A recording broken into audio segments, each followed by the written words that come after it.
மக்கள் அனைவருக்கும் காலை வணக்கம்.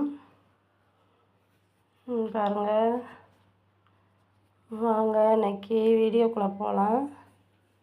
எதற்கு வீடியோக்குள்ளே போகலாம் அப்படிங்கிறத பற்றி நான் சொல்கிறேன். அதாவது நம்ம உடம்புக்கு தீராத சளி, நெஞ்சு சளி இந்த மாதிரியெல்லாம் பிடிச்சிருக்கு அப்படின்னா, உடம்பு முடியலன்னா ஆஸ்பத்திரி போவாங்க. ஆஸ்பத்திரி போனால் காய்ச்சல் ஊசி போடுவாங்க, எல்லாம் பார்ப்பாங்க. என்ன ஊசி போட்டாலும் என்ன பண்ணாலும் நம்மளுக்கு அந்த சளி குறைய மாட்டேங்குது. அப்போ சளி குறையாததுக்கு நம்ம என்ன பண்ணணும் அப்படின்னா, பாருங்க, வெத்தலை ஒரே வெத்தலை வைக்கணும். 2 வெத்தலை வச்சுருக்கேன். சின்ன வெத்தலையாக இருக்குது, 2 வெத்தலை வச்சுருக்கேன். வெத்தலை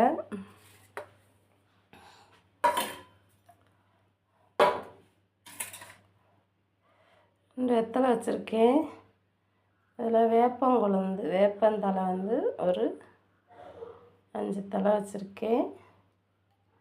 துளசி ஒரு கைப்பிடி, பாருங்க, துளசி ஒரு கைப்பிடி வச்சுருக்கேன்.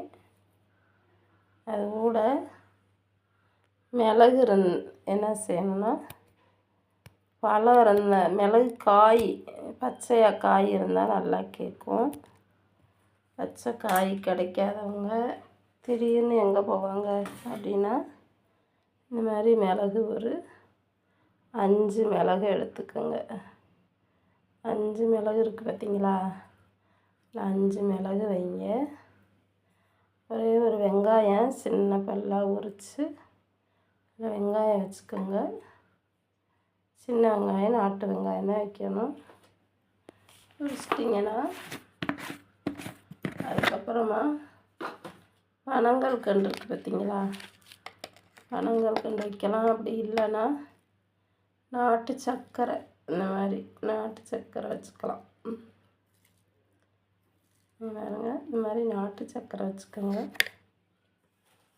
இந்த மாதிரி வச்சுக்கிட்டு நல்லா நெஞ்சு சளி பிடிச்சிருக்கவங்க, சளி என்னால் தாங்க முடியலை, நுரையீரல் வருது, எனக்கு சளி இருக்குது, இரும முடியல அப்படிங்கிறவங்க இந்த வைத்தியத்தை வாரத்தில் 3 நாள் காலைல வெறும் வயிற்றில் பல்ல விளக்கிட்டு இந்த மாதிரி நல்லா எல்லாத்தையும் ஸ்டோர் பண்ணி ஒரு 3 நாளைக்கு சாப்பிடுங்க.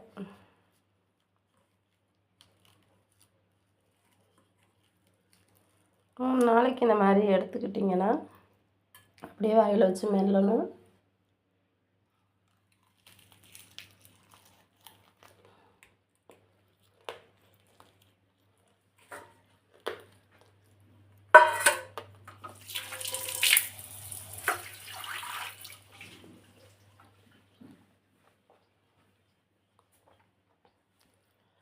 வாரத்தில் 3 நாள் அந்த மாதிரி எடுத்துக்கிட்டிங்கன்னா அந்த சளி எல்லாம் குறைய ஆரம்பிச்சிடும்.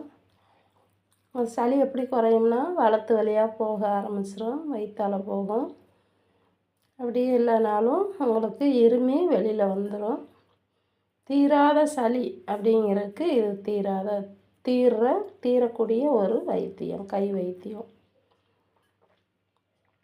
எதை எடுத்தாலும் ஆஸ்பத்திரி போனால் நம்மளால் சமாளிக்க முடியாது, நல்லா ஜீரணிக்க முடியாது. அதனால் இது சுலபமான ஒரு மருந்து. ஆனால் இந்த மருந்தை சாப்பிட்டவங்க கமெண்டில் சொல்லுங்கள்.